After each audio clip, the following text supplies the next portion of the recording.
What's going on, everyone? Sam Lucca here with your Tuesday, January 29th, Wachusett Mountain Snow Report update. Today's going to be a fantastic day. We're looking at a high of 25 degrees with forecasted snowfall 3 to 5 inches starting at 4 p.m. So you got to come down here and enjoy that fresh powder while it's coming down. We have 25 open trails, beautifully machine groomed, some loose granular snow going on here. Really awesome conditions today.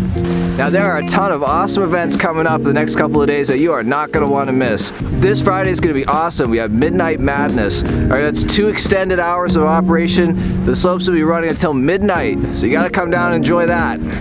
Today's going to be a really awesome day to ski, especially later on today with that fresh snow. And with that whole slew of events coming up, you're going to want to make sure you make time to get down here and have some fun.